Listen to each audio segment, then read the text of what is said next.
and the our congressman, one of our senators, asked the CEO of TikTok, "Does TikTok access the home Wi-Fi?"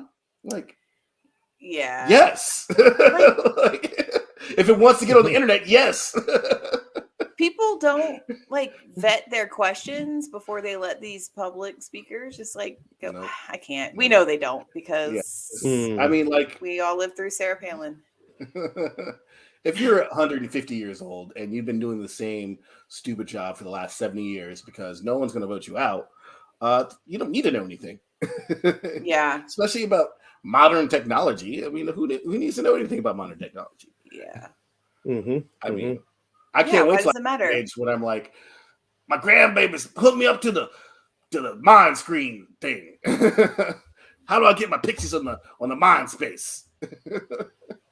Are we live? Pictures on the Yeah, MySpace. we're Okay, we are live right now. This is Yes. episode 88. I think so. That's Okay. what I Yeah, let's assume. go with that. So some little bit of news that I have here. We're millionaires. No. I was going to say in God. general. Disney is laying off a bunch of people with Marvel. You think is that because of the last phase sucked? No, they fired their racist CEO, Ike Perlmutter, who's the guy who said no one wants to see a movie about black people, no one wants to see a movie where the villain's a woman, no one gives a crap about Asian people, and they fight like not Jeffro, what's the dude's name? Paul Feige. Is it Paul Feige? Peter Feige? Feige. Kevin Feige. Kevin Feige. Yeah. He hated his guts because he was like, we could do this, we could do that. And that dude's like, nah. That's why in Iron Man 3, the villain was turned out to be, the Mandarin was, what's his face? Agent Killian rather dude? than the chick, because he's like, we can't sell toys with the lady being the bad guy. And like, if you've seen the toys, it's just terrible. Who wants skinny freaking, I can't remember the actor's name, but you know what I'm talking about. But yeah, they fired a whole bunch of shitty people. But also, it might be because Phase 4 sucked too. Who knows? I'm about to say, because you're like talking about Iron Man 3. That means this motherfucker's been around for like 10 years. Yeah, and he's been cutting shit out. But he got fired, so. But I mean, you can also see, like, yeah, it did suck, but maybe it sucked because of that, because they weren't trying to make, they're purposely trying to make quality stuff. I've said this before. They don't know what to do with their women. Marvel does not know what to do with their women unless they're killing them. Like, they just don't. Unless they're like putting them in refrigerators. Yeah, like it's just, and I think that proof of that is what they ended up doing to Scarlet Witch. They can't decide if she's a good guy, bad guy. They make her OP, then they make her not, like, they can't decide what to do, and they just can't, so. Well, she's dead now. Fire him. I don't think she's dead. No one's really dead in the Marvel universe anyway. No one ever really dies. Scarlett Johansson. Yeah, so. She's dead. Yeah, he's been in since like 2009. It's not because he's a racist. It's because they suck now. And then what's the other lady? The CGI lady got fired too. So, well, those poor people, they've been putting them to work. Like, they ain't got no vacation time, no breaks. So, like, oh, by the way, when you get done with this movie, we got 4 shows that you need to work on. We get that done on 4 shows. We got 6 more movies you need to work on. Don't even worry about seeing your kids, because we just gonna don't even go. You're not going home. Just keep working until you die. Which is what who needs kids? It's fine. Kids don't need life parents. anyway. It's no big deal. Does the latest Mandalorian episodes redeem Jar Jar Binks? Yes. No. Firstly, timeout. Jar Jar Binks doesn't need to be redeemed. Freaking, Ahmed Best did what George Lucas told him to do. Right? He put on the performance. He did a job. He doesn't need to be redeemed. But I'm glad they put him back in and made him a cool character for once. At least until they have him talking. He's like, well, sir, I sure am a good old Jedi, sir. I sure do love me some Yoda. But he doesn't need to be redeemed. Kids, Gen Z love Jar Jar Binks. Us Xers and do they really? Some of them do.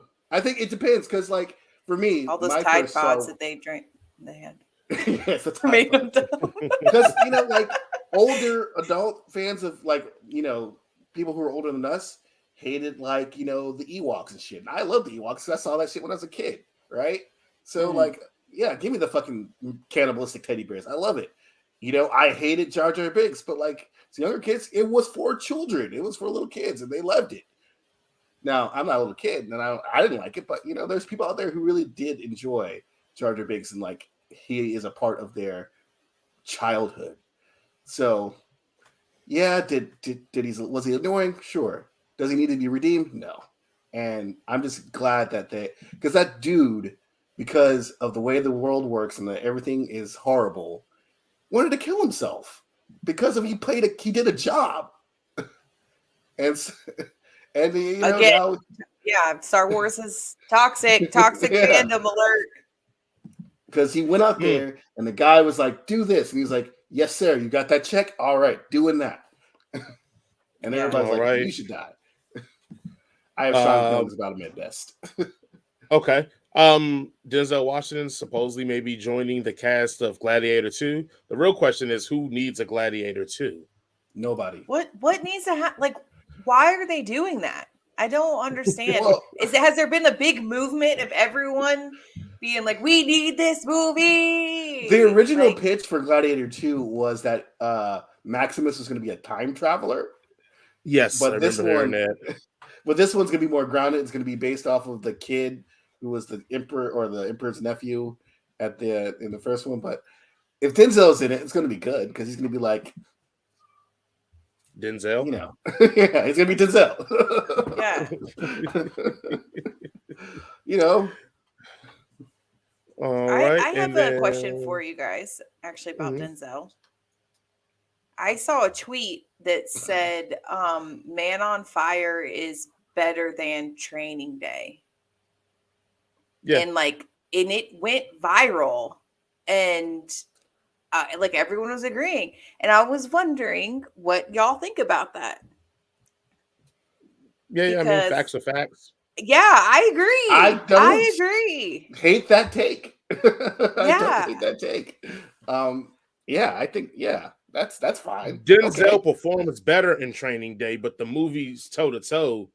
I mean, Man on Fire is a way better movie than Training Day. Yes, Man on Fire is so good, and I feel like Denzel was there. Remember that movie that Denzel did? It was the year before Training Day, where he had his son need a heart transplant. John Q. John Q. I thought that they robbed him that year, and I felt like Training Day was just a gimme. That's what they do. It's like, they deserve it. It's not for the movie. As long as the movie came out and you had a body of work that is good enough, eventually you're going to deserve an Oscar, and they're just going to hand it to you. Like Jamie Lee Curtis in Everything Everyone Wants. Was her performance good? Yes. Was her the best supporting performance of that movie? No. But she deserved it. So there you go. Yeah. In that movie, because we know the Oscars are all about who schmoozes the best. Yeah, who passed, so clearly that movie was schmoozing the entire Academy. Now let's just also be honest, even though I do love me some Jamie Lee Curtis, don't get me wrong, this is not slander against her. But her body of work, come on, she was in True Lies in horror movies. There's not really anything. Name one thing, and y'all probably can. I can't off the top of my head. Where you're like, oh my god, Jamie Lee Curtis is just putting on a clinic in this movie. Freaky Friday. Yep. I was gonna say that. That's the one. What else? She's performing very well in that. I'm not gonna. We may not agree with the movie, but she's really good in the movie. She's really good. There's one. Thank you very much. I think you're hating on too. I think she was really good in Knives Out. The first one, she was amazing in that one. That's an ensemble piece that a lot of people were really good in that. Yeah, but you said they think she was really good. Jason, we're literally giving you what you want. What you got two. Name one more. Yeah, I know. I got to look and see. Let me think. I'm trying to think of something that I just remember her in that I was like, oh yeah, she's in that. Exactly. I would think I have one that I know she's in, but I wouldn't say the performance was like people don't remember she was in the movie. She was in Trading Places, but nobody really remembers her in the movie, so I wouldn't even count that one. But yeah, I guess after we named the other three, then yes, you're right, Jason. Maybe my girl. Maybe she was already in that. Yeah, that's a good one. Yes, thank you very much, My Girl. I had to look up her IMDb because my brain. I think her best performance is True Lies, but that's just me. Oh, I agree. We all know Halloween. What was the one that Jason hates? Halloween. All of them. No, I love 1, 2, 3, 4, and 6. H2O. I like H2O. It sucks. And I like the one I like H2O with Busta Rhymes in it. Oh, is that? Yeah, well, he beats Halloween up Resurrection with karate. Resurrection. Yeah, okay. Karate. Only reason I like that was because Busta Rhymes lives. Like, yes. I guess we would be remiss if we did not do it for the news section of it. I'll let Jason go ahead and talk about Jonathan Majors and tell us. Not gonna touch it. You're not gonna get me on. I'll just wait till the facts fall where they fall, and whatever happens, happens. Not gonna touch it. Let's just inform our audience. I was gonna say, I actually don't know what happened. I just know what he got arrested for. I don't know what actually supposedly transpired. So what supposedly transpired is domestic abuse. He got arrested for apparently putting hands on his girlfriend. They say that she has choking marks. She alleges that he choked her and that he slapped her with an open palm in the back of a taxi because she saw him texting another woman. That's what allegedly happened. And but since that, all sorts of contradictory information has come out. But I hope that he's not a bad guy. But if he is, he is. Also, I think in that state, whenever there's some kind of dispute like that, they always typically something I heard, like, somebody goes to jail. So him being sent to jail doesn't necessarily mean he did anything. It's just. But he has been charged with charges. But they also said that he was the one that called 911. So it's going to be messy. Hopefully, if he is a terrible human being who abuses women, I hope everything that he deserves comes to him. If he's not, I hope that his ability to continue to be a marketable actor still happens. But as I say, that's the new hustle, man. You slap up a broad and call the police on her. That's the hustle right there, man. No offense, Lisa, but just for me, especially Jason and I, you got to leave these white women alone, man. You got to leave them alone. Just. Hey, look, officer, she ran into my hand. You got to come get this girl. Yeah, good job. Probably the best acting performance of his life there. All right, that's enough about that one. You want to start at 15 minutes? Lisa had something to say. Didn't he have something to say? Yeah. You had a question? Oh, I wanted to talk about the trailer. Specifically trailer before John Wick, The Blackening. Oh man. What are your thoughts on that? Oh, I can't wait. Can't wait to watch it. Yeah, that's going to be on our list of things. Lisa, you just got to sit this one out. I can't watch it and just laugh about how funny it is. It looks hilarious, and I was worried, and I was like, "Oh no, what if this is what if we're not allowed to watch this one?" So no. I'm glad that we're allowed to. We're not allowed to watch this one. Yeah, no. This show is always black, and we're always going to support things that are black, especially terrible horror movies. Yeah, but the part when the part of the trailer, whatever. I think it was the girl who's like, "Okay, guys, I think the best thing," and they're like, "Nope." It's like it's to split up, and they're like, "No." The thing that got me was, if you can pick out the blackest, I'll kill him or kill them instead of whoever, and they're all trying to say how not black they are. Yeah.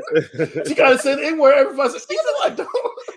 Like, what about him? It's like, I voted for Trump twice. It's like, what? Then the other guy's like, I'm gay. It's just no. It's so great. I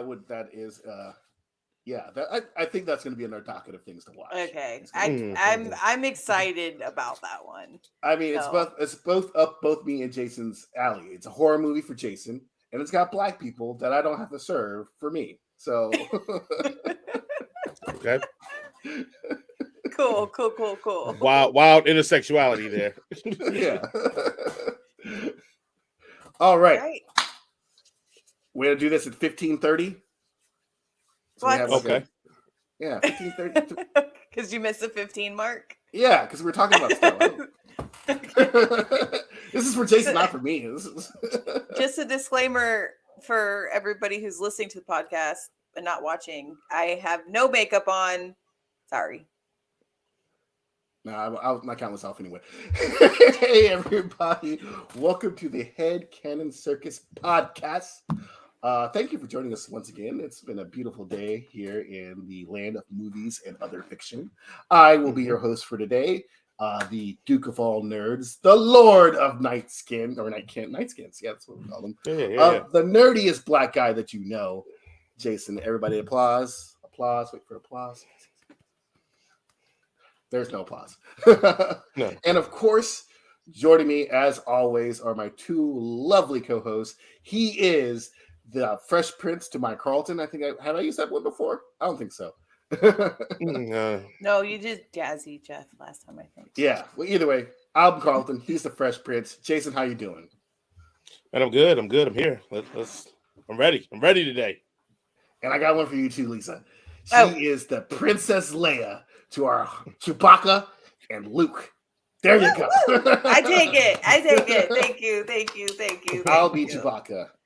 Thank you. That's also, doesn't he get the last line in New Hope? So that's also real Chewbacca black. We have a fantastic show for you today. Today we are going to be reviewing Shazam, Fury of the Gods, as well as John Wick Chapter 4. So if you are joining us for the first time, please do the things that other people tell you to do, like, share, subscribe, get into the comments, interact with us, because that's how we feed the algorithm. I know you learned about this on the overseas span over the last week, what the algorithm does. And this is the thing that tells China how much money to write us so we can give on air Chinese propaganda for the CCP. So please go ahead and do that, because I will be a corporate show for anybody. Yes, we are not above selling out. So I will sell out faster than the Black Eyed Peas. We're not those kind of people. Just as long as the check is. Yeah. This show is sponsored by ... Could be you. Could be you. Hey, Tucker Carlson, you need some PR? We got you. Right. Gotta feed both sides of the algorithm, man. Yeah. I don't know about that. Okay. Let's go ahead and get on with the show.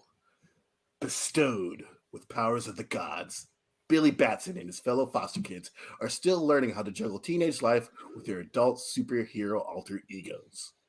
When a vengeful trio of ancient gods arrives on Earth in search of magic stolen from them long ago, Shazam and his allies get thrust into a battle for their superpowers, their lives, and the fate of the world. That is what Google says about Shazam, Fury of the Gods. Now, if you don't know, now you know. For everything we do a one-sentence review. So, without further ado, Lisa, go ahead and give us your one-sentence review for Shazam, Fury of the Gods.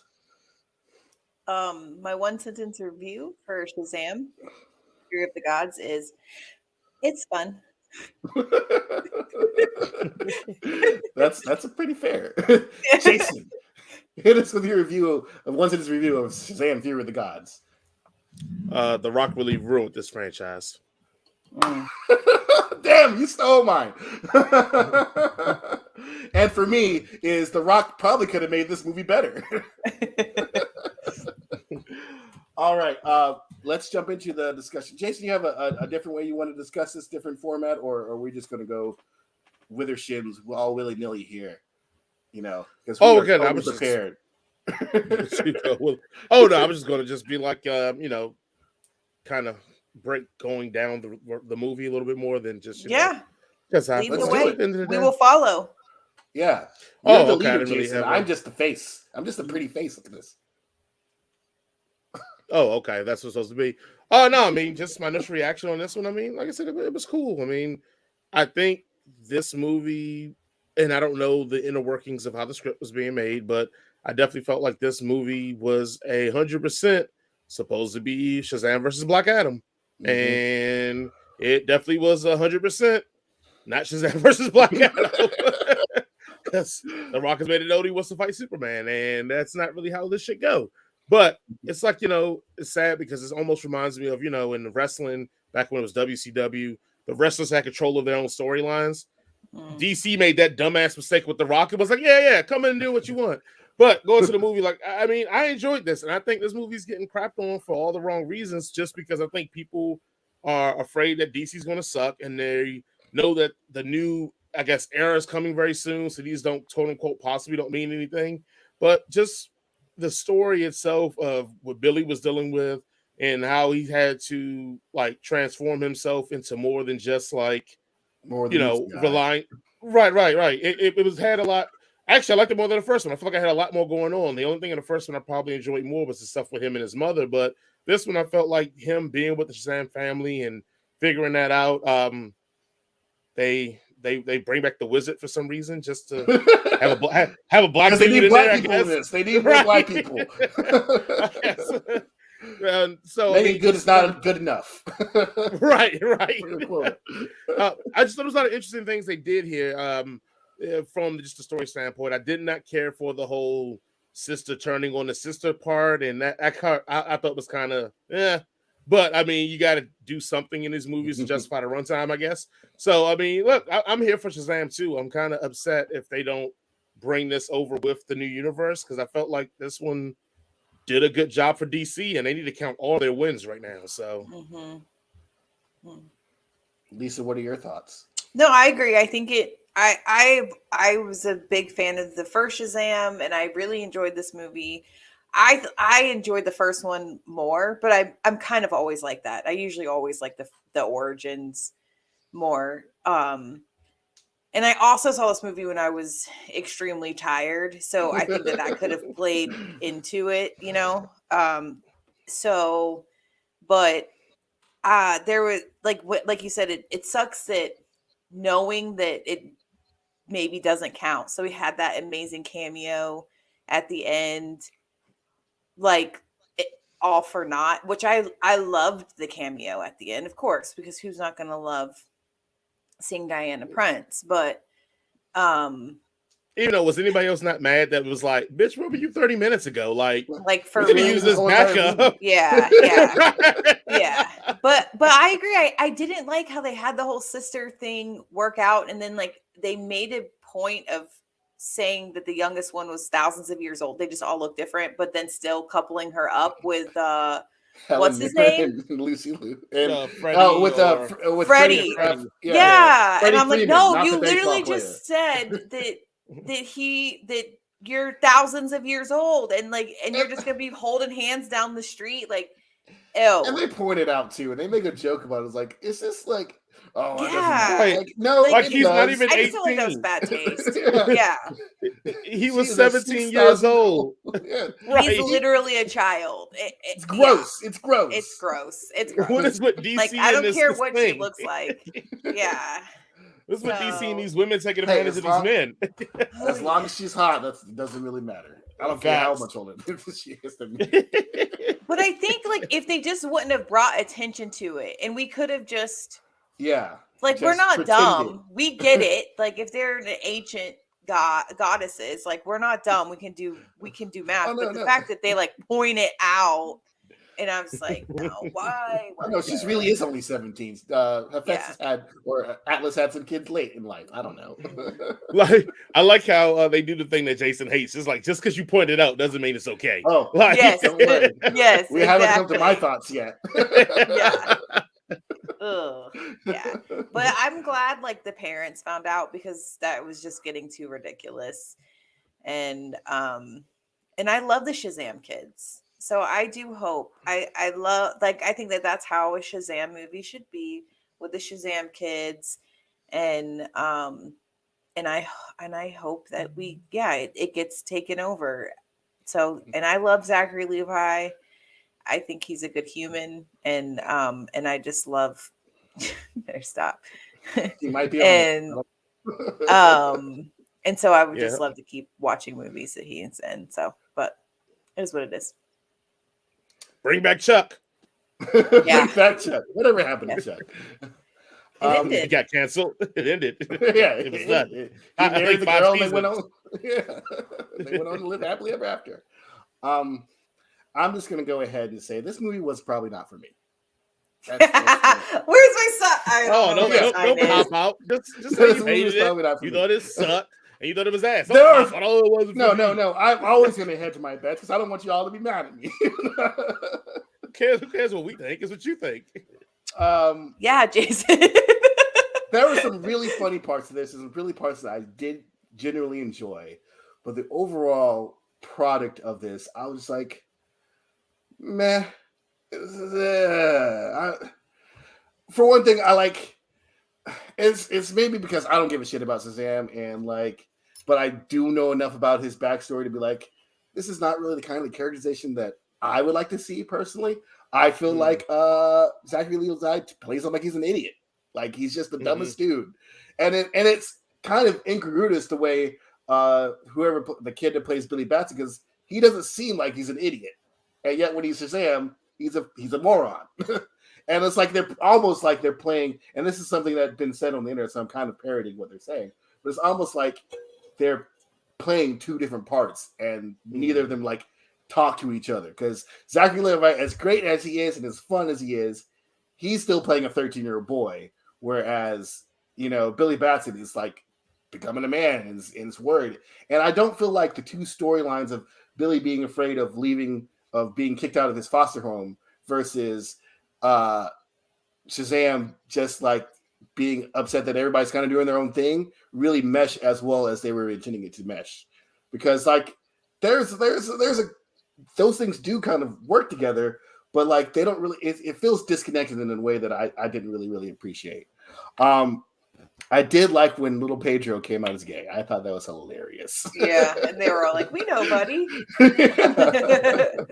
The whole face turn of Helen Mirren and the other girl, I thought was kind of dumb because they're like, we're not going to kill the humans. Like, y'all just murdered a whole museum full of innocent people, and now you're like upset that she's going to be like, yeah, let's just murder some more people. It's just like, no, we didn't want to do that. Like, I thought that was stupid, but Lucy Liu. Well, I mean, it is a line between like mass genocide and just killing people in the way of whatever you're trying to do. It is a line murder there. Is murder.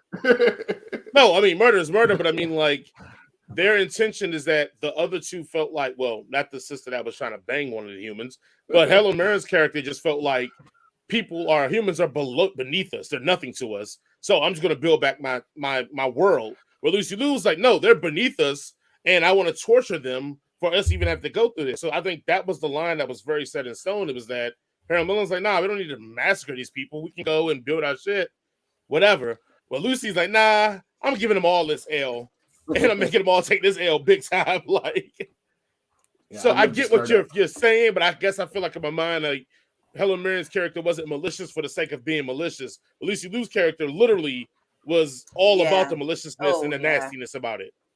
I just don't think this. For me, it's just like either you're going to be with the plan or you're not going to be with the plan. You're going to murder people. You're not going to murder people. Like don't be like, oh no, we're not that bad at people. At the end, after you're done, killed innocent women and children. Right? Well, they needed something to happen because I agree with what you said. They feel like the script changed. Just another.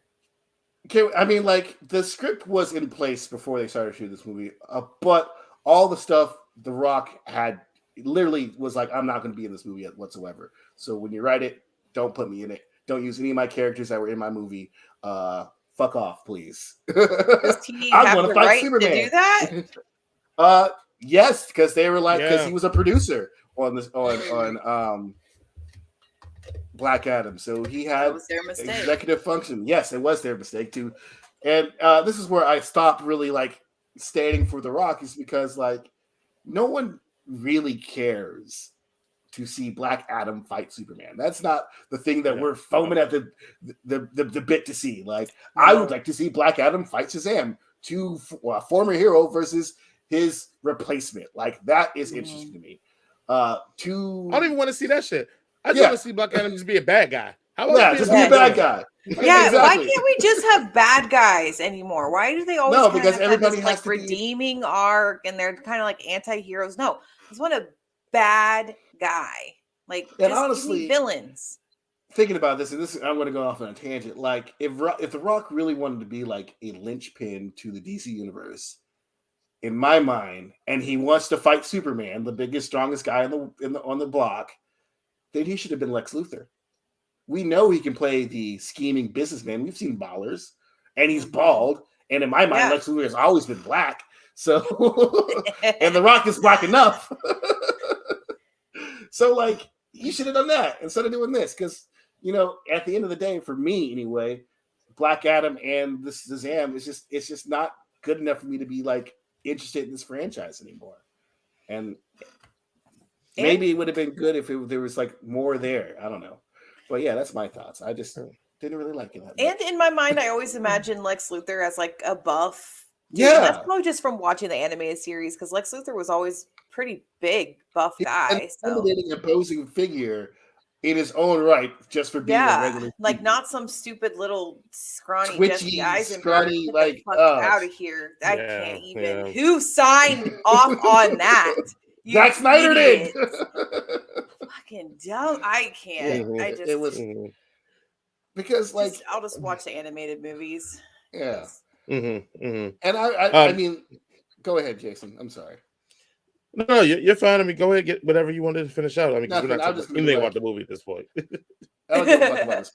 That's the end of my statement. I don't give a fuck about this movie. It was fine. Man. Ooh, I wanted to say something else too. This movie had the Flash trailer in front of it. Also, did y'all see that? I've seen several Flash trailers. Yeah. Did you see the one? It was one that I hadn't seen before, and then because we saw Batman. Oh yeah, I've seen that one before. Oh okay, I haven't seen that one. Yeah. So and I was just like, as soon as I finished that, I was just like, why does this movie have to look so good? I don't want to support this a-hole, but now I'm gonna have to go watch it. It should have like a title card that says Ezra Miller is a straight villain, but please come watch this movie. They are a terrible human being, but this movie was already made. Please come see this movie. Yeah, he is fired, or they are fired. Yeah, I mean, it just briefly. I mean, Jason kind of already hit it. I think that's the only I think is wrong with the characterizations is just that Zachary Levi, but that was even in the first one, so that's why I kind of didn't. Yeah. I guess what I say, I didn't double ding it because I'm like the first one they didn't act similar. And you're correct. They definitely Homer Simpson him in the sequel. Like they make him, I mean, Solo Man and all that. I mean, but I thought it was funny because. But I guess the problem is you could have done it correctly because I was always under the impression that and I think from the first one, because maybe I was wrong, but wasn't the first one where when he split it into the family, each one of them individually got one of the powers? They didn't all have all of them? And I feel like in this one, they all had all of them. Yeah, I thought it was like one of them was fast, one of them was strong.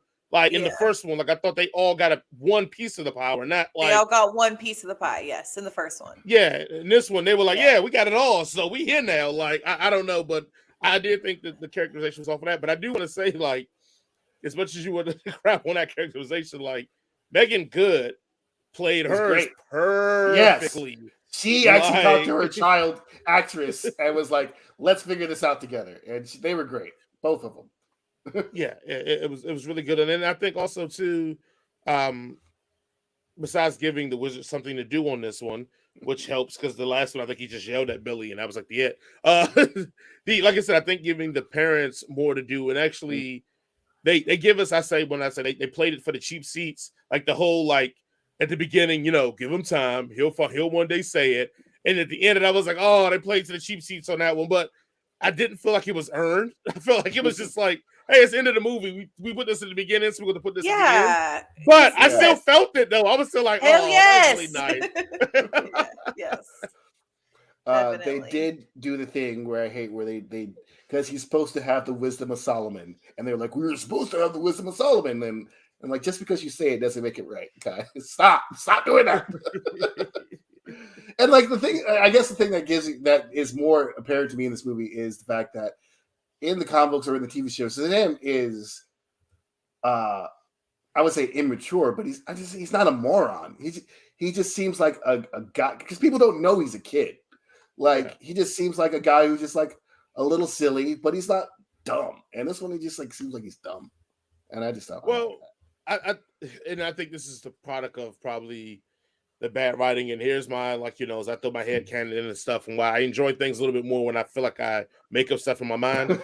I feel like, I feel like how he defeats the dragon and everything at the end was him using his intellect. Because granted, they had the scene early on with the electromagnetic and it blows up the thing, and he was like, oh, he related it. Oh, this is a dome.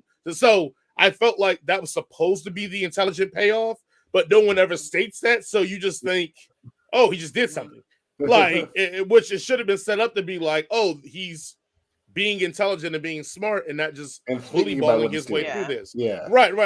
But I feel like that was supposed to be the payoff, but lo and behold, we didn't get it. As I talk about it more, you're making me hate this movie more, Jason. So I'm sorry. I'm sorry. I'm so sorry, everybody. Because I really want to like this movie. I really, and there was some really good stuff in here, but I was just like,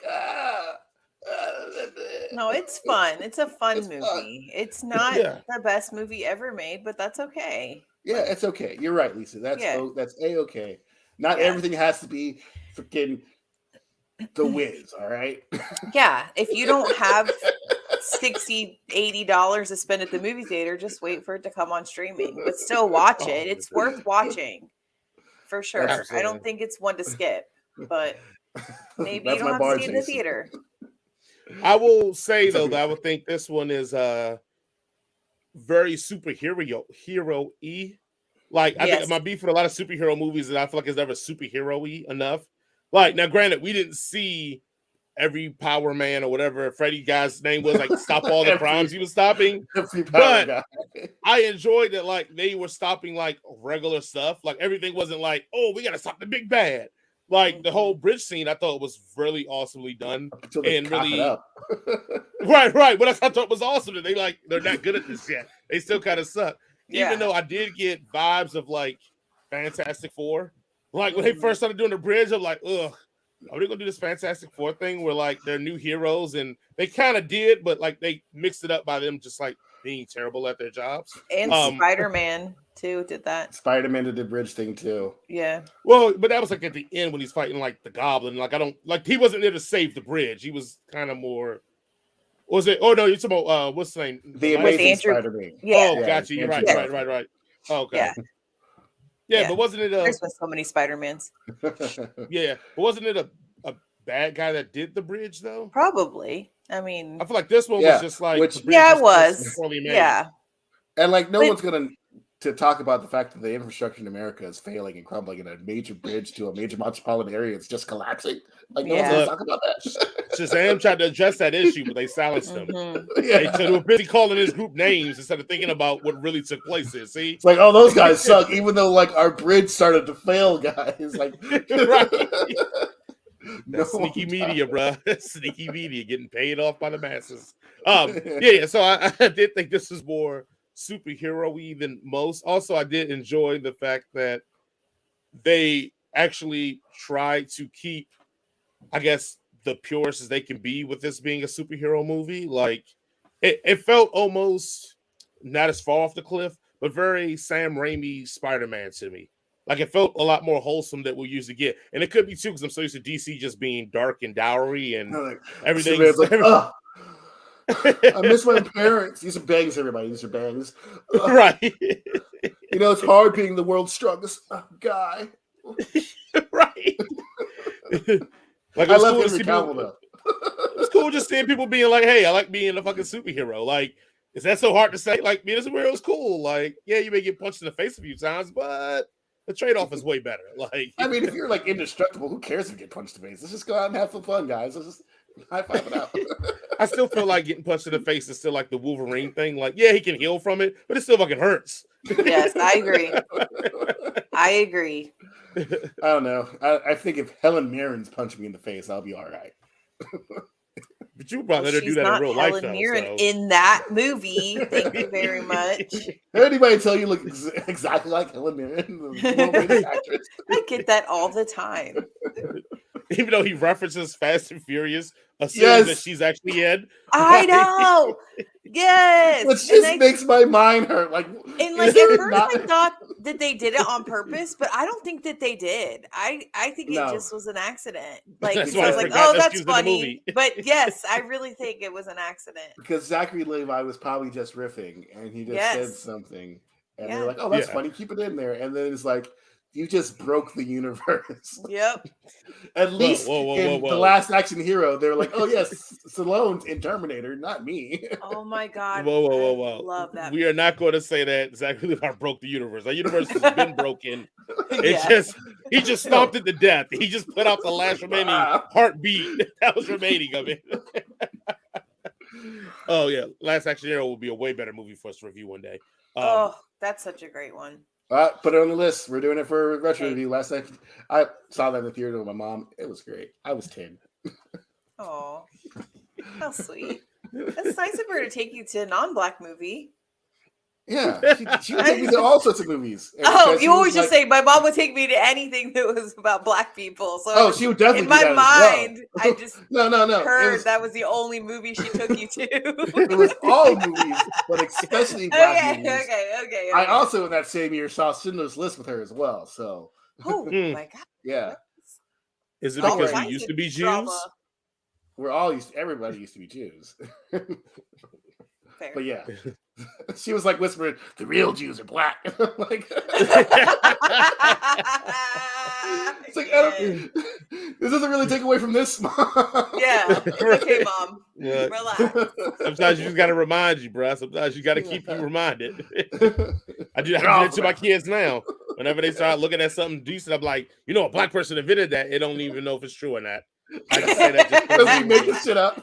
Yeah. Oh, you like TikTok? A Black guy invented TikTok. His name was Shamichael Green. He's down the block. Shamichael Green. Anybody named Shamichael ain't inventing nothing, bro. I'm sorry. It ain't happening. Shamichael Green invented TikTok. He's still picking seeds out of his weed. Man. All right. Jason, I guess we go to the rating systems on the movie that you love so much. Are we doing our headcanon circus thing? All right, we're doing a headcanon circus thing. If you want to, we can do whatever you like, my man. You're the boss. You tell me what to do. We just want to do 1 to 10? 1 to 10? Yeah, 1 to 10. Let's go. Or 1 to 5. I don't remember what our actual 1 to a million. How it doesn't. You and Ron have disrespected the scale long enough that it doesn't really even mean anything 1 to 5. Anymore. It's 1 to 5. Yeah. If we think it's very terrible, if we think it's awful, if we think it's the greatest show in the world, we'll give it a 1. If we think it's awesome, if we think it's the whiz, give it a 5. And anywhere in between, that's my skill, Ron. That's how it's mathematically adjusted. So, Lisa, go ahead and give us a score from 1 to 5 for Shazam: Fury of the Gods. It's a 3.5. All right, 3.5. Jason, how about you? I'm giving it a 3, man. I enjoyed it. I had a good time with it. Well, by the law of averages, I'm gonna give it a 2. It's not the worst movie I've ever seen, but it's not the best movie I've ever seen. It's not The Wiz. Halloween. No. Halloween Kills? Yes. That's what I thought it was It's not Halloween Kills either. Oh, man. I really hated that movie. I know. Solid review for that. Now, on to the next thing that we're reviewing for today. Also, if you're joining us for the first time, please like, share, subscribe, interact, content, go to the website, do all the things. Peace. All right. Next to this. With the price on his head ever increasing, legendary hitman John Wick takes his fight against the high table global as he seeks out the most powerful players in the underworld from New York to Paris to Japan to Berlin. all the most important cities in the world. Mhm. Now, if you're joining us for the first time, or if you've been with us for a long time, if you don't know, now you know. If everything we do a one-sentence review. All right, Lisa, go ahead and hit us with your one-sentence review for John Wick Chapter 4. Okay, my one-sentence review for John Wick Chapter 4 is, now that is how you finish a story. Mm-hmm. Jason, and don't steal mine this time. Okay, sure you won't have this one. The real hero of the movie is the suits. They just John Wicked away all the bullets and damage. They just definitely wicked all the way. All right. For me is, what a wicked conclusion to one of the best action franchises ever. See, wicked because it's John. Punny. It's very punny. Good job. Yeah, take and eat your heart out. All right, guys, go ahead with the discussion on what y'all thoughts about John Wick Chapter 4. Yeah, I mean, what did you guys think about the open? Because I thought the open to the story was very intriguing to me because I felt like it switched lanes real quick. It's like, yeah, he's out doing this and he gets joined, and next thing I know, we're in Lawrence of Arabia, and this Joker's out here in the desert busting shots. Yeah. Look, I'm here for Wick. I mean, I don't know. I mean, how everybody else feels about this, like I'm here for it. But I was wondering if they're doing that as kind of like a recap for some people who like it maybe haven't seen the movie in a little while. So it's just like, oh, hey, remember this is the last thing. Like the last big thing that we saw was this guy taking off his finger, and so that's kind of how I viewed it. Because you don't have to see that part of the movie for any of the other movie to make sense. The beginning is useless. Yeah. It doesn't matter. We don't care about what John was doing in the preceding time. Like, we know what he's going to do, which is put bullets into bad guys' faces. And like, that's what we're here for. Yeah. If the opening just would have been Ian McShane and Lance Reddick just going to the high temple, whatever. Like, I thought that would have been the perfect opening because one, it would have shocked the hell out of everybody that they just, again, spoilers for John Wick 4, they just popped homeboy. But rest in peace, I feel like I was like, man, I think they would have wrote this differently if they didn't know what would actually happen. Because it was kind of like, oh. I was tearing up a little bit. Like, man, you gonna do my boy like this? Like, this is his last movie, man. Right. So I thought that was pretty good. Skarsgård is Skarsgård up, but we'll go to characters and I'll stick to just the best. I feel Charizard. I think they should have opened with that. I also feel like this movie was why I liked it. Arguably my favorite one outside of the first one. And I think I like the first agree. One. Probably agree. And the fourth one, very similar. I think why I like them very similar is because it's no overly heavy lifting here. Like, I don't need to know all the mythology of all this spy game, which was cute and fun in 2. And I think in 3 they went overdrive on it. And I was just like, whoa, I don't even know what these coins and all. So this one I thought was cool. It was very simple. It was like, hey, he has to go to here, to here, to here. And even my thought process for a minute was like, okay, this is going to be some BS if like he's able to literally eliminate all the assassins, because that's what I thought his thing was going to be. Like just kill the whole high table. I'm like, okay, they could have been that tough if one dude slaughters all of them and get it. So I thought the twist of how to get him out of it was really, really smart. I thought it was really, really creative, but also I like the stakes that they played up to it. I think this movie, that's the best part of this movie, is that they keep upping the stakes for John at every single mission. And I thought that's a very interesting thing to do when really, at the beginning of this, they're here to take his life, but you figure out a way to every time make it more perilous for him going up. So that's a credit to the movie itself that they can write that up, because I know he couldn't just fight his way through everything. So I thought it was very creative to give him other options or other ways to kind of make things happen. So give him a goal that doesn't seem so nebulous as in kill everybody. He has a right. Yes. Right. Yeah. Lisa, so I want to share something. So I'm watching the movie, absolutely love it, and then the part where Mr. Nobody's dog is like attacking the guy who apparently has 9 lives and literally can never get murdered ever, and like falls off a building, gets shot, like yeah. But gets so hit by a car. So whenever Mr. Nobody's dog like attacks him and then he like hits the dog, I was just like, and I like grabbed James's arm and I was just like shaking, and then the dog is, fine, everything. James looks over to me. He's like, Lisa, you just watched hundreds of people get murdered. Like hundreds of people get murdered. And you didn't say anything. And then you saw a dog get slapped and your heart is racing. And I was like, yeah, what? A dog who's actively trying to harm people, by the way. No, he's doing his job. Okay. Yeah, don't get me wrong. He's a good boy, but he's a murder dog. And I was just like, I was like, if this dog would have died, I would have had to leave the theater. Like, I can't. Man. Lisa, that might have been the whitest thing that you've ever done on this show, Lisa. Oh, yeah. White women love dogs. Yeah. Fuck human life, but that dog better not get touched.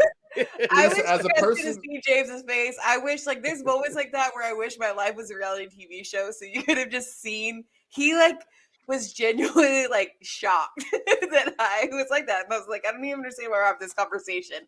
Of course, I'm concerned for the dog. Lisa, like, as a person who does not like animals, who does not own a dog, I also too was concerned for the safety of that dog. I was like, if that good boy gets killed in this thing, I'm going to riot. I don't even give a fuck about dogs. I don't care about dogs. Yeah. Yes. Thank you, Jason. Thank you. I knew we were friends for a reason. I was like, but you don't hurt that poor baby. Don't. No, he's just doing his job. Damn it. He's a good boy. He's a very good boy. No, if I had a dog attacking my nuts, we're going for the eyes, obviously. You gotta gouge the eyes out. Yeah. Don't be a stupid henchman, and then you won't get attacked by dogs. Don't be a stupid. Which is like, be a boss. Don't be a henchman. Yeah. Honestly, like going through this movie, it's like, man, why would you join any of these organizations if you knew John Wick was on the other side? I'd be like, that's what I was saying. I don't care if it's $1 billion ransom. I'm not doing it. I'm just be like, nope. You go ahead. You do you. But I want to sleep through the night. So. Like the first 3 movies took place over a week, so he killed like 500 people in a week, and then he hasn't slept in a long time.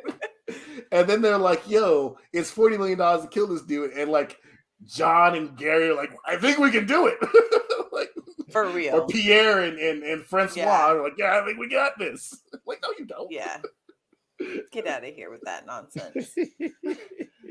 But I wish if we want to talk about characterization, I do wish that we would have gotten a little bit of a backstory on Mr. Nobody, because I kept waiting for like some kind of reveal or some kind of like, where did he come from? He's John's little brother from like, because I kept thinking, well, maybe he's like somehow related to the wife, and just like something, because at first he kind of seemed like he was like kind of protecting John. Yeah. And then so I wish he was protecting them to get the price up. So yes, exactly. Yeah.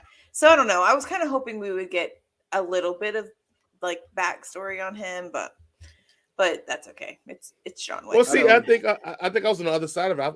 I like that we didn't get any info on him except for, I guess, his love of his dog.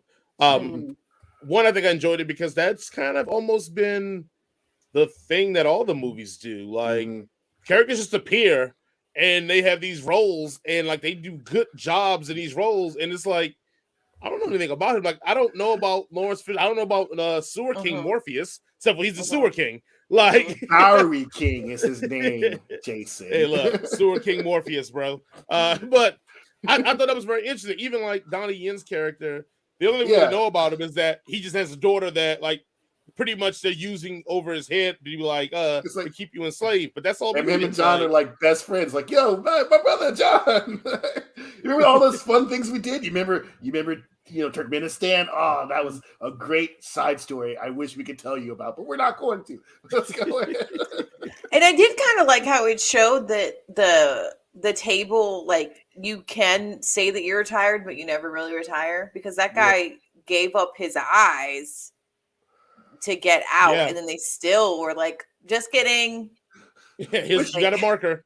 Come on back, like that. Which is also like, if I'm going to hire an assassin to kill the Baba Yaga, I would at least know that he can see. Yo, I just imagine how badass he was when he could see. That's all I kept thinking. Because there's plenty of times, especially I need a flashback for when he had vision. Right. Especially when in that fight scene when they were in the Japanese hotel, the Japanese Continental. There's plenty of times when John Wick was like, I could just shoot this guy. But he's his friend, so he's like, he's not going to. But they're like, dude, y'all, I mean, he's badass. Don't get me wrong. And is it a trope now that Donnie Yen plays blind badass people? Maybe it isn't. Maybe he's in one more movie. But I'm like, well, no. So I never got the sense like John thought he could just straight outclass him, because I think he would have done that to get away. I felt like John Wick. To me, they were building up the fact that Donnie Yen's character is that much of a beast that John was more cautious about how he moved or how he fought or pursued him, a fear of that. Oh, I think this dude could actually kill me. And so I don't know. Maybe I perceived it differently, because it was moments where John had the gun, but he was completely still, and you're like, oh, he has a shot there. But I think he was completely still because he knew that he can only hear him through sound. And if he would have turned to move to shoot, he would have knew where he was and probably would have did like all of them did. Mask on and block it. You know what's faster than sound though? A bullet.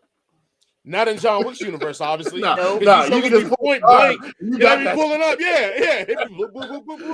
Like John just be walking and like the shot be fired. He'd be like, blocked it. Like what? I love how that thing became like ubiquitous amongst everybody. It was like everybody's got a bulletproof suit down. They're all like know to pull up their coat tails and hide their faces so they don't get shot in the face. Yeah, and like, also anywhere else is fine.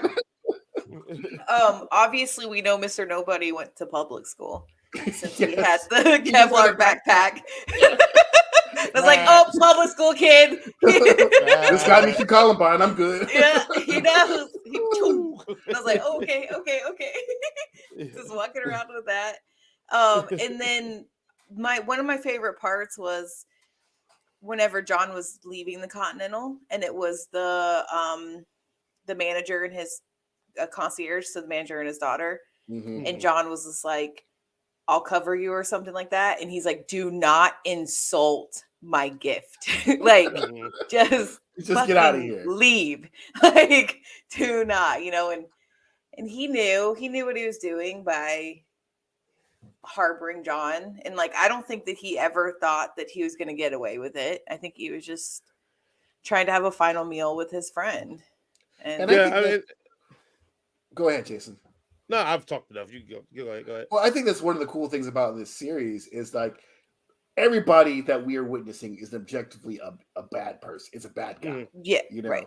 But because of their own sense of morals or whatever, you end up like feeling for them and like, caring about like, them as a human being, even though they're all a bunch of murderers or at least harboring murderers, and it's like, yeah, your daughter, you're trying to get your daughter out of this hotel room or this hotel alive, but like you brought her into this life to begin with, and she's all like, right. Oh, God, no. Yeah, and made her your second. Yeah, and made her your second. No one did it well, but at any point, people from the high table can come in there and put a bullet in and you can't do shit about it. Yeah. Look, she was tough though. She was nice. Yeah, she was tough. The fighting in this was just so good. The fighting. Before we jump into the fighting, I was going to say, like, I thought a good payoff was to the Donnie Yen and John thing, where they have the part at the end, and like John's like, "Oh, you owe me," but you do realize in this one, like, it was no marker exchange and etc., which we've known from the other one. That's usually when you owe them. But it was a good callback to the beginning when old boy in the hotel was housing John, and he says some friendships are bigger than blah, blah, blah, blah, blah. Yeah. And remember, Donnie Yen was like, you know better than that. That's not true, ball. So I thought that was a good bring back to the end moment when it was like, you owe me, but it was no market exchange, to be like, he finally realized this is what he meant, that some friendships are bigger and better than like the organization or whatever. So again, that might have been just my headcanon read into it, but I thought that was the callback for that moment to be like, he understands this now. Like John just wanted his freedom, basically. So I feel like also though that Kane really wasn't didn't have his heart in this anyway. Like he Yeah. was only doing this because they were forcing him to do it. Yeah. And even though like he has to play the tough guy, I never really felt like he believed it. Like when he's yelling at the Japanese manager, you know, I felt that was more of a show for himself rather than to like say that he actually believed the things that he was saying. But you know, that's also my headcanon. See what we do here. Oh no, but you know, I agree with you because if you watch the hotel scene in the fights, he doesn't kill those guys. Yeah, he just beats them out and knocks them out. Yes. So it wasn't. Well, the rest of them were just ripping them off. Yeah. And even with I noticed that too. I like that little nuance. Yo, okay, I beat you. You're done. Like, let's stop fighting and let me go ahead. Just point me in this direction. Like you did good, right. Man. Point me in this direction. It's not like a big deal. And he's like, nah, dude, I gotta go ahead and we gotta die for this. He's like, really? I gotta die for this. No, you don't. It's like we're friends, man. Like, 10 toes down, also, bro. Like, nah, you gotta kill me, bro. I ain't no snitch. But also, he never did point him in the direction. He just walked straight. So he could have just kept walking straight anyway. I wish he would have been like, yo, dude, I'm blind. So whatever direction you point, just point. I'm not gonna see it. Yeah. And we can all be good. I was hoping for some Toph blind jokes throughout the movie, but we didn't get any. So. Yeah, she was great. But obviously the moment that he said he wanted his headstone to say "loving husband," me and James were like, "He dead." That's how they're ending this movie. He dead. Like, But I think that they had to do that, like, because he would never get peace, as we've learned from. I mean, what's his name, Kane? Yeah. Also, you had where they're going to keep going from here anyway. Like, it's cool they can do another character, but where does John Wick go from here? Yeah, he did everything he set out to do. So, like. You fought the man above the high table. Now you're fighting the table. Where you're gonna fight the chairs, and there's the fucking dinnerware guy. He's been having a rough month. His wife died. His dog died. He lost his car. Didn't even get his car back. Never had a rough month. All right, just let the man table rest. A pencil. Also, I did also had this thought. It is random. So you remember in one of them, it's either 2 or 3. He takes his new dog to the hotel and is like, "Hey, watch him." He never gets that dog back. That dog's dead. That dog's dead. That's the dog that Lawrence Fishburne has. Lawrence Fishburne has a dog. That's the dog. Oh, that is it? Okay, good. Okay, good. I'm like, if you're not sure what happened to the animal, just ask me. I will tell you. I was like, don't worry, I got tabs on her at all times. Yeah. He brought him in the end of the 3rd movie, said, "Watch my dog for me," and then they blew up the building. I would imagine when they were evacuating the Continental, they were like, "Get the dog, get John's dog." He went back for her, and then Lawrence Fishburne got her. Yeah. Again, that's good. I mean, at least they did that. I'm like, damn, that's brutal, man. They buried that dog in rubble like that. No. Yeah. Everybody evacuate. Forget the dog. It's not enough time. No. He's right here, ready to go. No, it's not enough time. That's when Lawrence Fishburne was walking in. It was like, "I'm the fucking king." That was the dog. Yeah. Well, Lisa, you wanted to talk about the fighting. So tell us about the fighting, Cam. Okay, so here's my thing. I don't know if you guys know this, but I am a Keanu Reeves super fan. He gotta be for that actor. Oh God, I love him so much.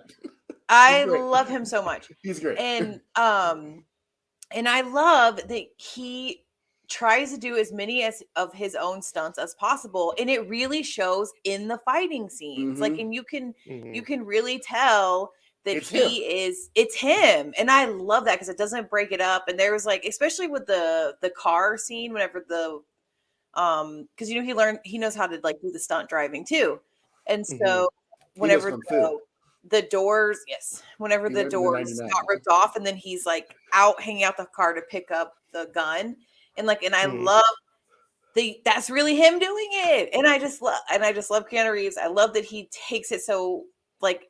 This was like I think essentially just kind of like a fun movie franchise that just kind of got gigantic, and they could have easily, got all the stunt doubles and he could have just showed up like for 5 days of acting and that's it, because it's so much choreography. But you can just tell he loves it too.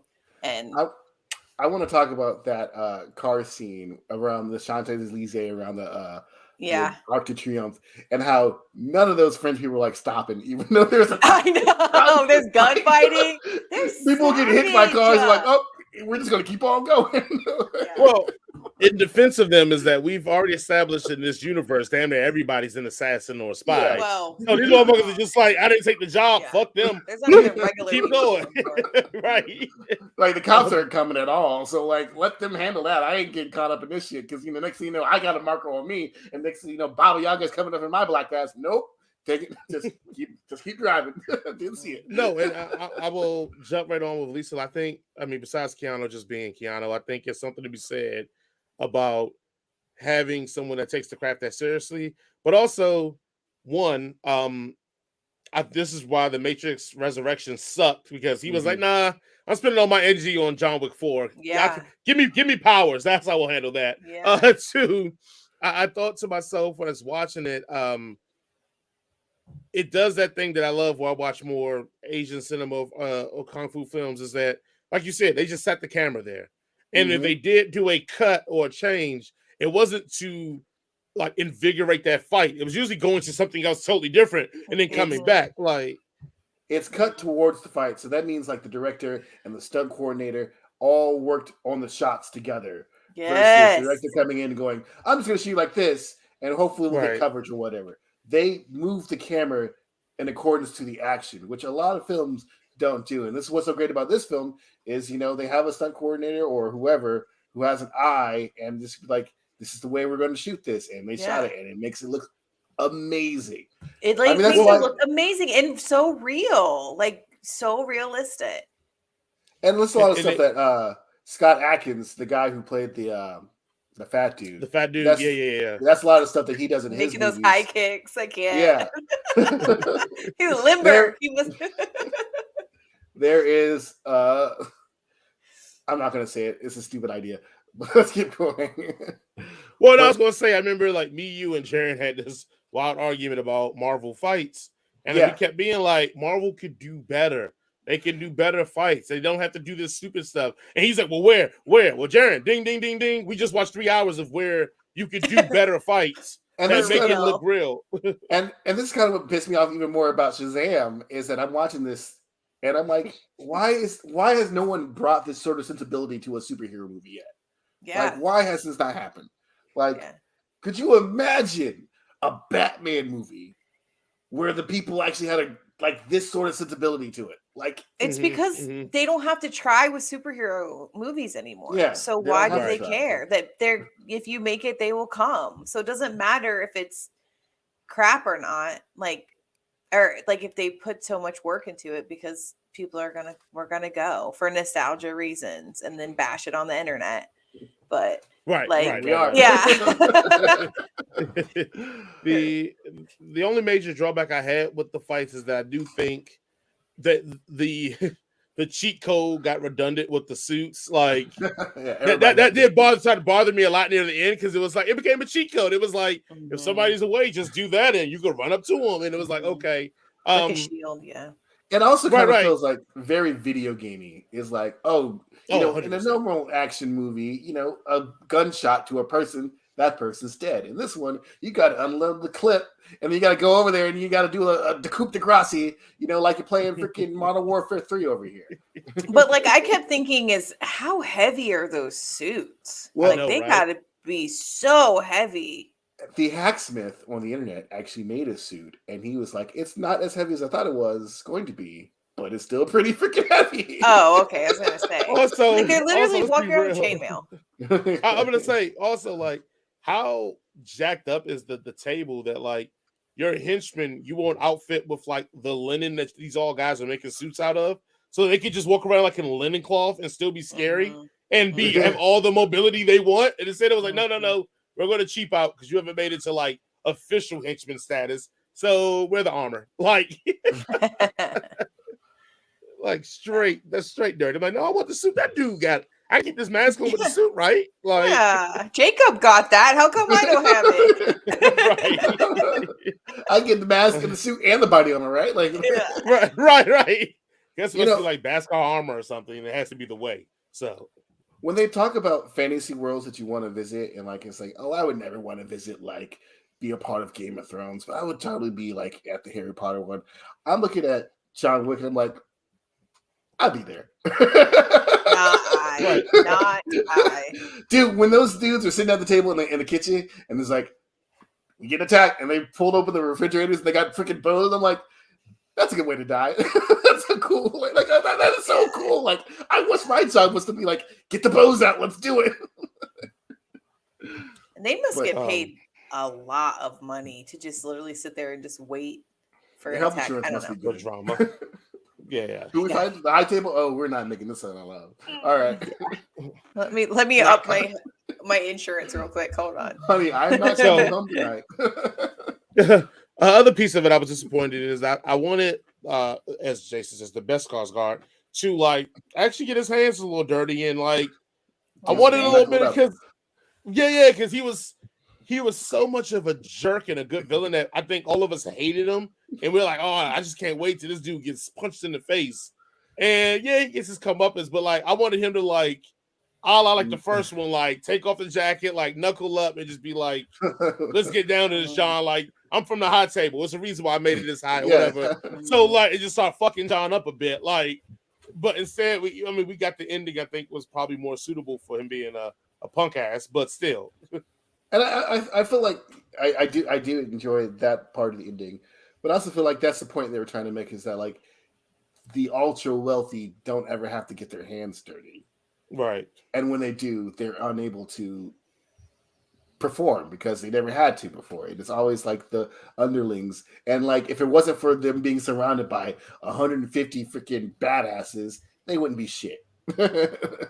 And John Wick proves, and that's why they were trying to kill John Wick, is because he proves that they wouldn't be shit if they didn't have to do, if they didn't have no money, right? Yeah, but it kind of undercuts them not being shit because it's like nobody can beat this dude. This dude, like you said, he killed like 500 people in a week. Like I wouldn't blame the rich guy for losing to the guy that beat 500 people in a week. Like okay. I just really wish that like, you know, all the people they like hire, or like, you know, the people, especially the people that know John Wick, was like, man, just go ahead and shoot me now. Like I ain't winning. You know what it's like? It's like Michael Jordan in his prime and he's destroying the NBA. And then the Bulls like owner comes down and is like, hey, Michael, I want to play you one-on-one. And he destroys him. Nobody's gonna be like, man, you suck at being an owner. You couldn't even beat Michael Jordan. Like you're gonna be like, why are you even a basketball owner? right. So I know who can't be like the rich can't do their own dirty work. Like that's everywhere. Like he has a skill and a craft. That's why they hired him. Like John Wick dunking on people. Dunked on everybody. I'm glad they didn't kill Tracker, Mr. Nobody, because I would have been mad if he had died. Spinoff, baby. Yeah. Come on, I John thought he was Wick. great. But speaking, going back to hopefully explaining it more, it's like, how did that dude know where John Wick was all the time? Like, I mean, I guess Upper school kids, man, they know how to survive. Fast. It's crazy out in these streets. It's crazy out in the streets. Did you guys see the comment that one of our lovely it's James, everybody. Yeah. He says, I don't understand how the jackets can stop a bullet and they barely feel contact, but a knife slips in like butter. Whoa. That's why it says like chainmail. They're just kind of sticking it. There's a hole. They do have different bulletproof vests in different for stab-proof vests. They are a little bit different. Bulletproof vests don't really work as well against knife stabbings, even though they probably still work a little bit. But like either way, have really sharp knives. Yeah, the knives are made out of adamantium. All right, how about that? Listen, if John Wick can fall down those stairs 18 times or fall off a building, oh my god! I was laughing. It started hurting me. Like it started. Like I'm like you. I started laughing, but after like the third set, I was like, "This shit hurts." Like I'm starting to hurt. That he's falling down this many stairs. Damn. Oh man, that sucked. Like Ridiculous. Absolutely ridiculous. I love it. I love every second of it. I And love and it. it's not like they cut away. They just shut No. Yeah. Like, oh my god, again. Again. Also, to answer the knife versus bullet thing, we have seen from enough movies, Pacific Rim, that shooting stuff doesn't work nearly as effective as slashing and stabbing. For some reason, in movies, that's the answer to everything: slash and stab. Unless that's it's why Scream and it doesn't kill anybody. That's why we are allowed to carry guns, because obviously guns don't kill people. It's a knife that kill people. And it helps that all of these assassins went to the same school that all the stormtroopers went to, and they're not really very good at aiming. So, as they say in Blake Man, just shoot him in the head. Yeah. But also, I would say also between the fights and all that, even from the first one, I just remember watching the first one and the fight scenes being, I want to say just more dynamic. That's the word I want to use. More dynamic, like from how he uses the leg work to the rollovers to, I mean, even just the double taps to the face, like it's beautiful.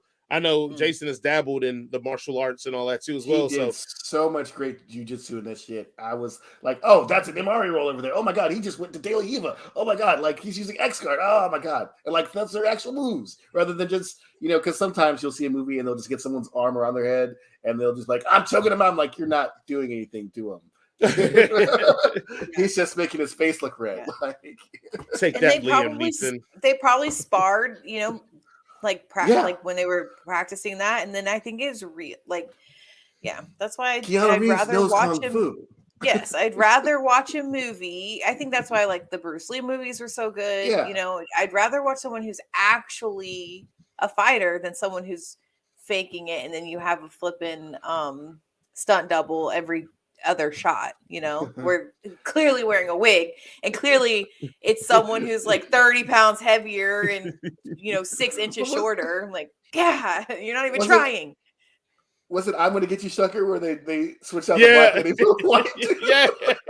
It's like flip it, turns around. It's obviously a white man with a mustache and a wig.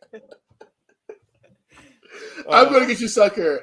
If you haven't seen it, it's the best Wayne spoof movie next to Scary Movie 2. I'd have to ask my assistant if I've seen it. I don't know. Oh, you would know if you've seen I'm Gonna Get You Sucker. Yeah. Got Chris Rock, a young Chris Rock in that when he still was an actual comedian. Obviously. Did you watch his newest stand-up? No.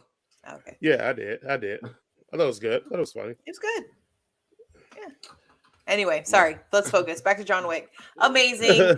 I think that this is one that you need to see in the theater. Not to say that it's not going to be good when it comes out, but I think that you will be missing something if you don't at least see it once in the theater. Just with all the loud noise, like the booming and just seeing it on the big screen.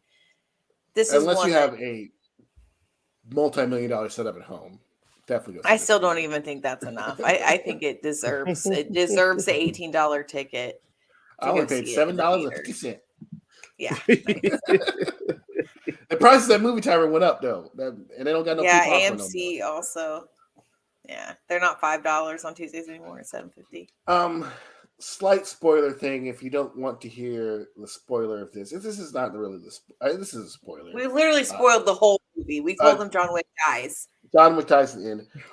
So at the end, they hinted something, and I was wondering if you guys also saw this hint or agree with this hint, or maybe it's not a hint. I mean, it's not really a hint because he kind of says it that Winston is his father.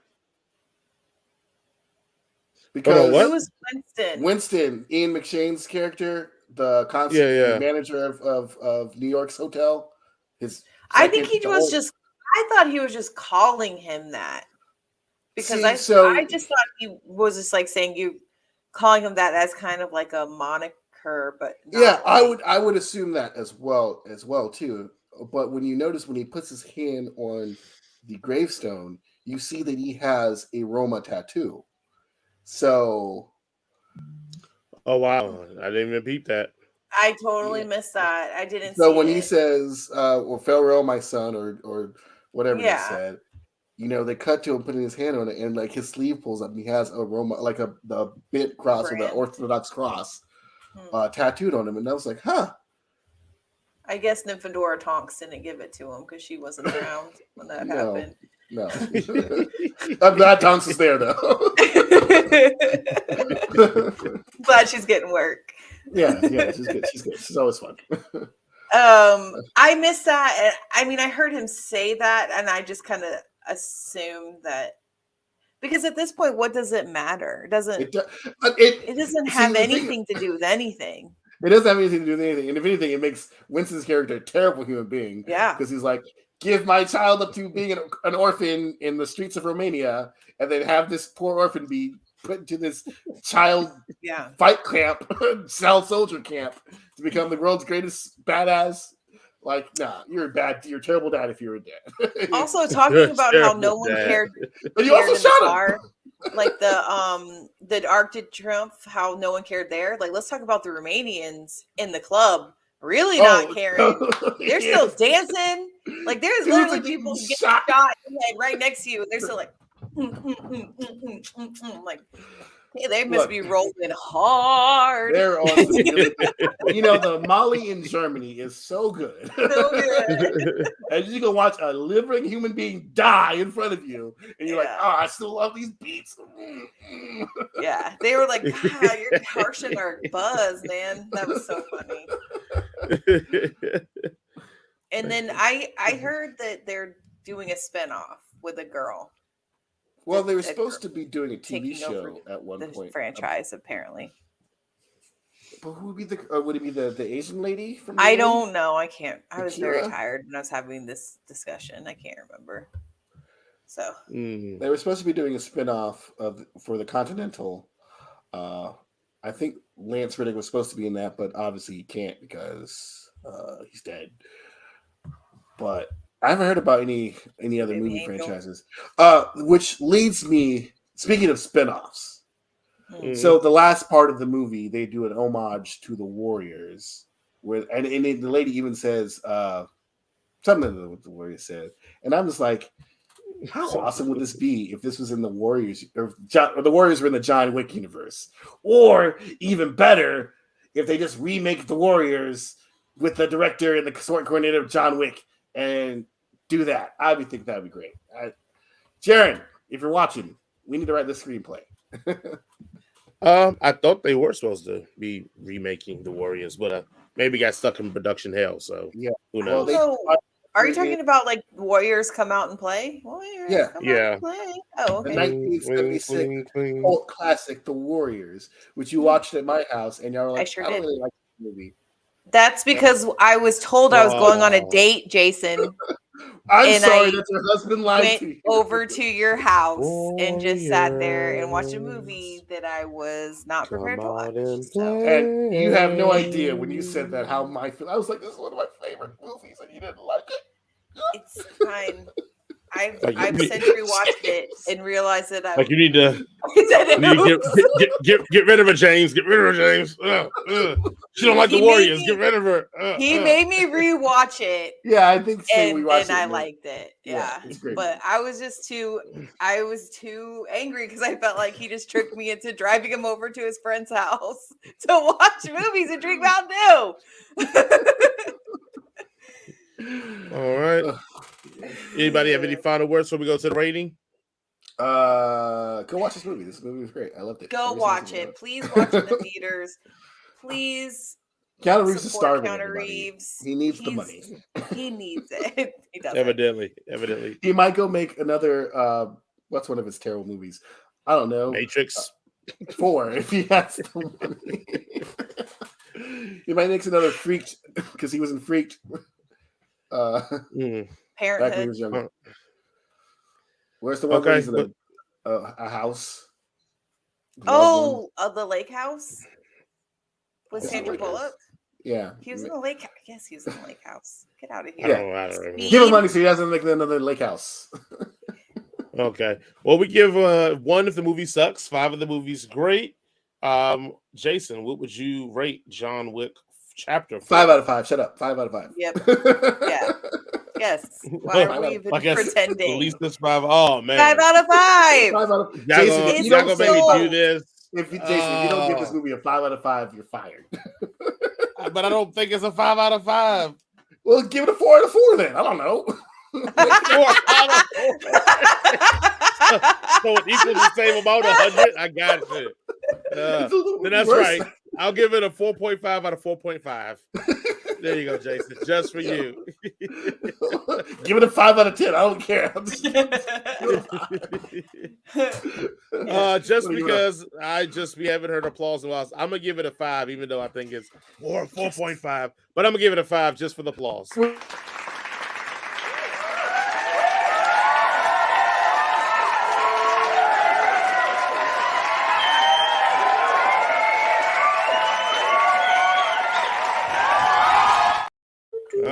We're rounding up, everybody. Yeah.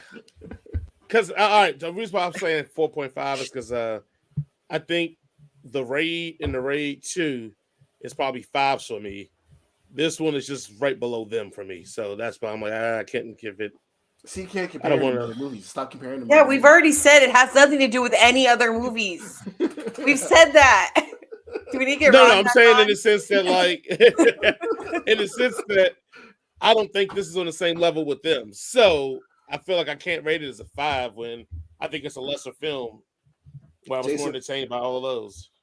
This was Lance Reddick's last movie. Why do you hate black people so much? That is a good question. Because of Papa. He was there too. That's what I said. Yeah. That's why I asked.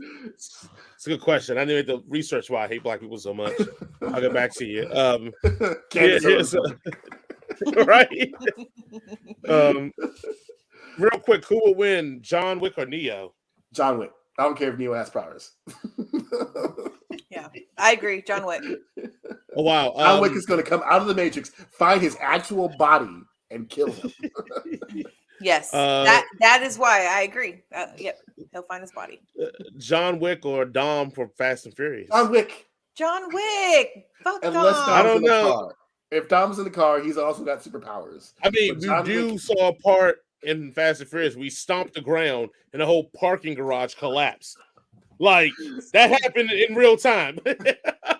Yeah, but Dom ain't never been able to kill any of these bad guys.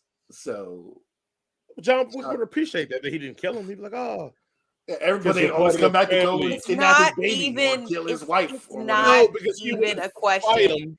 John Wick's family is greater than Dom Toretto's family. He would fight him, and then he would beat him, and then John Wick would join the family. That's what I'm saying. Yeah. They'll be even stronger. No. John Wick's gonna beat him, and then the bloody Dom is gonna be like firmly, and John Wick's like, yeah, I guess, and he's gonna stop killing him, and he's like, I guess we're friends now. Had a reason to be like, see, that was better acting with Keanu could stomach. Like you're like, yeah, I guess. The Keanu will be like, yeah, I guess. Yeah. Like, you know what? So you set the line. Yeah. Nah, you know what? I'm not doing any more. You know, you're supposed to say a whole bunch of more stuff, Keanu. And you know what? It's fine. We'll fix it in post. John Wick or Jason Bourne? John Wick. Look, Jason. Just stop. Jason. It can be John Wick versus God. It's going to be John Wick. John Wick. John Wick versus Godzilla. John Wick. Because he's going to have a marker for someone who works in the Pentagon who has the monster machine. John Wick. Okay. I think this is the only person I would take over Wick then, but John Wick or Rambo? I'm taking Rambo all day. Rambo got PTSD. That's why I'm taking him. He'll snap. No. And he's not stealthy enough. He's too slow. He's got too many muscles. Nah, John Wick, kill him. Have you seen all the First Bloods where he literally is stealthy all through the jungle as he kills people? Well, in the first movie, he's definitely stealthy and he kills a lot of cops. But John Wick kills 50,000 more people. Yeah. Yeah, because he had more people attacking him. Yeah, so he's better practiced. No, John Wick. I don't know, because also Rambo like gunned down a bunch of people in these things. Yeah, a bunch or of Asians who were people. just trying to defend their homes. And John Wick was fighting bobos up the street with like hand knives. Like, I'm gonna come and get you, Mr. Wick. Like, They were assassins. I really Also, wish too, one of these movies where a guy would like take a shot and John Wick like breaks his hand or something. He's like, you know what? You're good.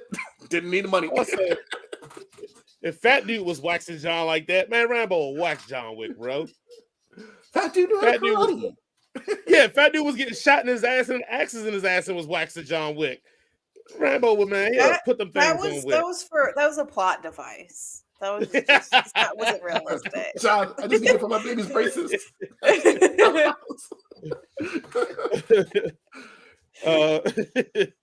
last one is John Wick or Bruce Lee. Man, why you gotta do stuff like that, man? Oh, that's when y'all pause on? Bruce Lee's when y'all pause on? Okay. I still think John Wick because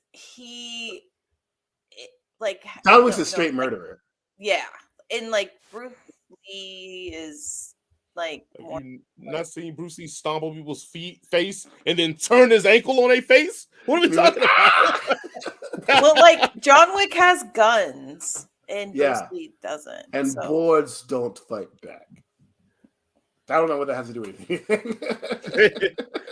So I just picture like I feel like it'd be like the high table thing. They would pick their thing and they'll go like, "Oh, this one, like Rambo, we'll be fighting with guns, but this one, we can do they'll this. be fighting hand to hand." By reflexive property, Donnie Yen played Ip Man, who in turn trained Bruce Lee, but was also stalemated by John Wick. So it's a wash. But how do we know Bruce Lee didn't surpass his master? Because did you see it, man? He punched a guy like 300 times.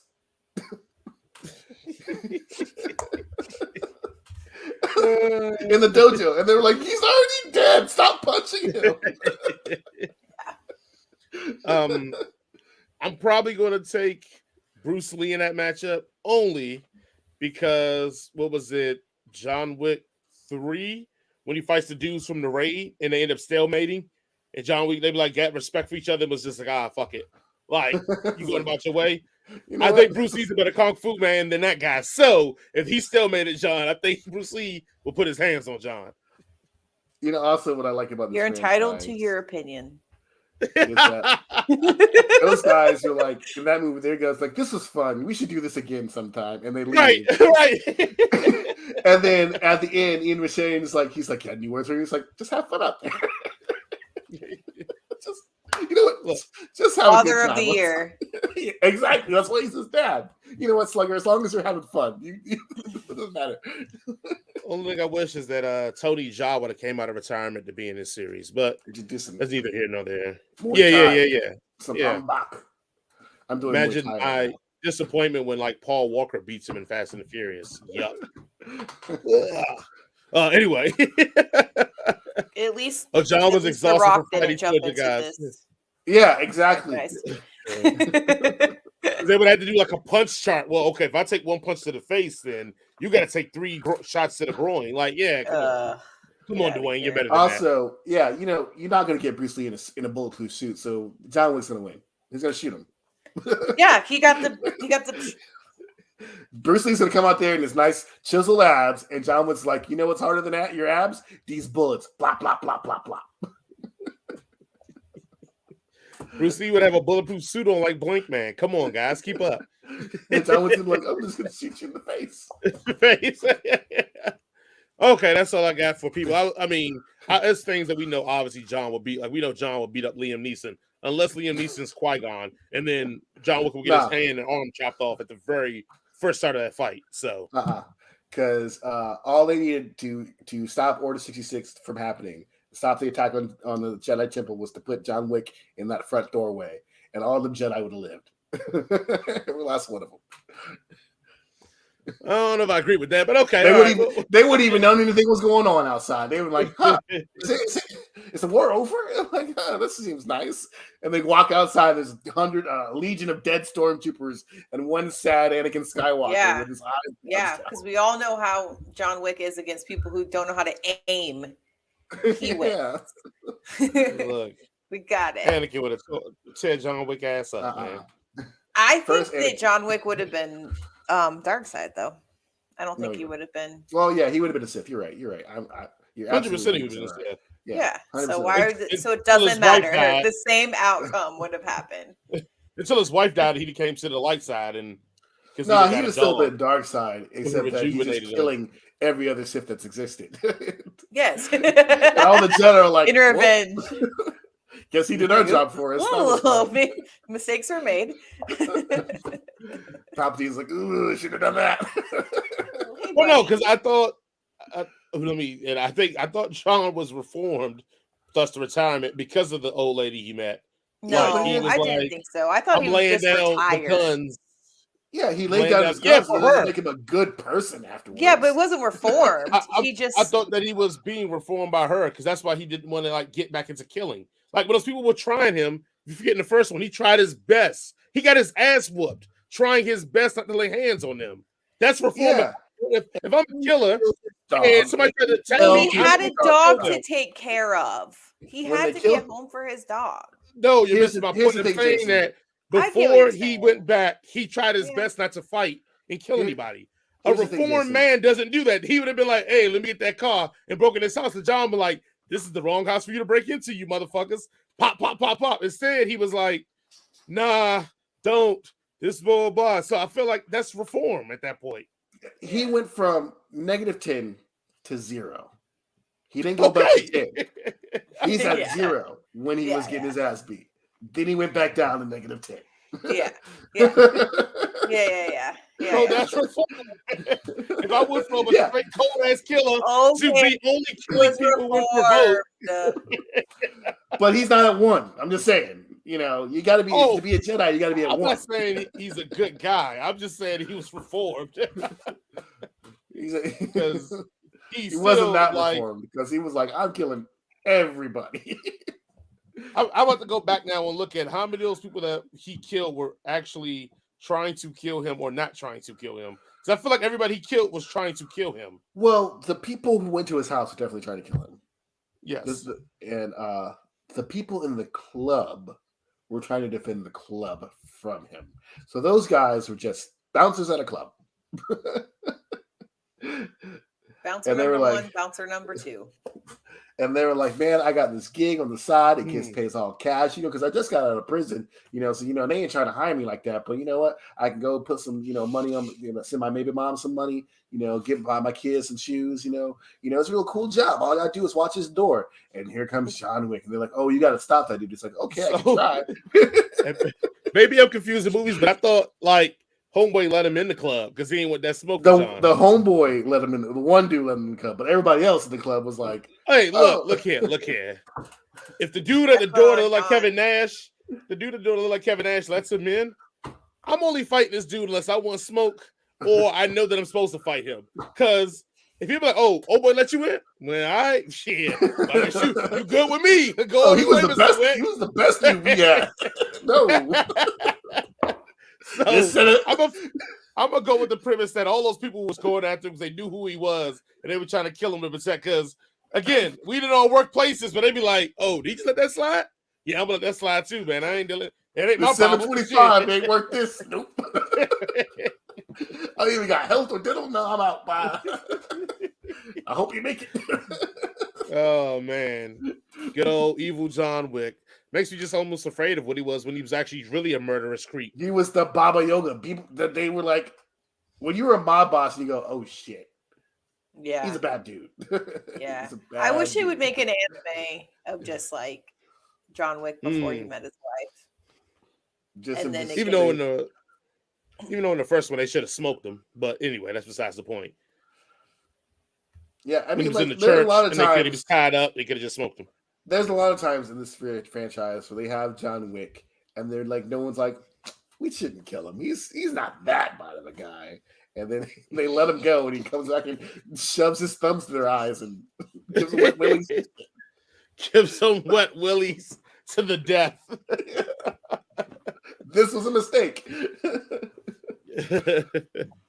All right, I guess that's all I have for people fighting John Wick. So evidently, You guys are taking John Wick over life. Got it. I will take John Wick over the devil himself. I don't care.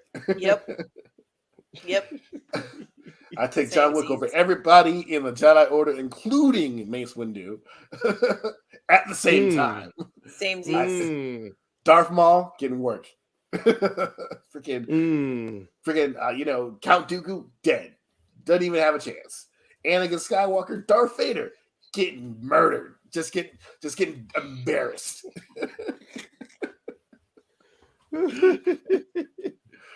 Okay. Also, right. I think that Keanu Reeves had like 5 lines in the whole movie. The whole 3 hours of the movie. Yeah. I think he said like 5 lines. Look, it was great. I can't do all this fighting and remember all them damn lines, so we gonna have to cut one of them. I got choreography or lines. What do you want me to do? They said, okay. We'll let everybody else talk more than you. And they probably still read them off to him too. Like, John, Keanu, here's your line. Okay. Okay. Yeah. Okay. John, I guess I'm back. Yeah. Man. Love him. He's got a lot of mileage out of this. I love him so much. I mean, he really has never had to work ever again in his life after the Matrix. So I'm glad he's having fun. Because it was rough. It was rough up until John Wick. It was rough. And he's had a really rough life too. So yeah, he was friends with River Phoenix. Yeah, he was there when he died. Yeah. No, thank you. No, like how Lisa just jumped right over that. It was like, yeah.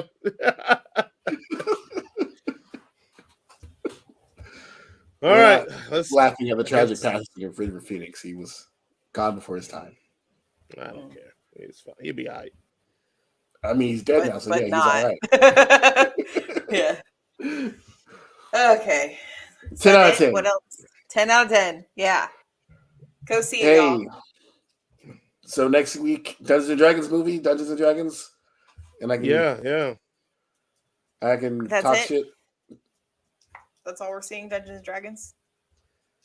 Yeah. Unless we figure something else out, figure something else out. Yeah, we know what we do. We just maybe we'll review Love Is Blind because everybody's talking about Love Is Blind. Let's review Love Is Blind.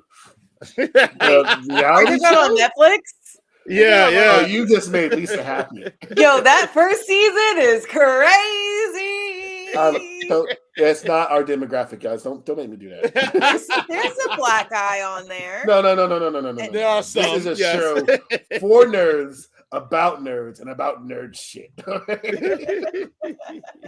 Love Is Blind is the nerdiest thing ever. We're going to help these incels out there get laid.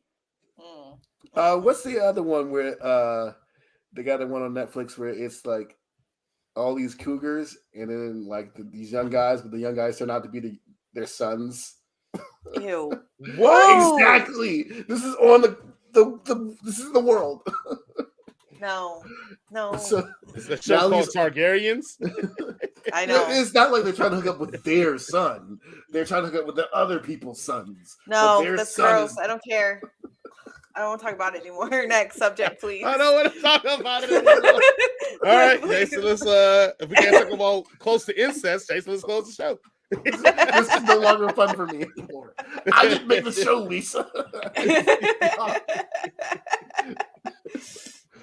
Oh man, when people talk about the end times, I'm like, yep, you guys are right. This is it. There's nothing after this point. Absolutely nothing. Lisa, do you have any closing words for our audience? Always support Black-owned businesses, support small businesses. So I had no makeup on today, so if y'all like it and y'all get us 5,000 more subscribers, and I'll just never wear makeup, and then we'll be good. Yeah, I think that's all. Be kind to each other, and yeah, that's my thing, Lisa. Go ahead, Jason. I'm always gonna wear makeup, so don't worry, guys. This is makeup. Keep a fresh face. Yeah, keep a fresh face. Use all the shoe polish. But other than that, guys, thank you all for watching. Enjoy it, guys. Yeah. And yeah, at least usually Lisa says support small and possibly Black-owned or people of color businesses. I agree with that. Keep doing that. Other than that, man, I don't have anything else really. All right, then. Well, that concludes our show for this evening. Thank you so very much for joining us. Always remember to be kind and considerate to everyone. And if you can, tip your servers and bartenders at least 20%, if not more, if you can afford it. And if you see Jaron out there, tell him he was wrong, because he was wrong about fight scenes. Yeah, fight him. That'd be great. Whoa, that escalated. Show him how to make a real fight scene. That escalated quickly. Bye, everybody.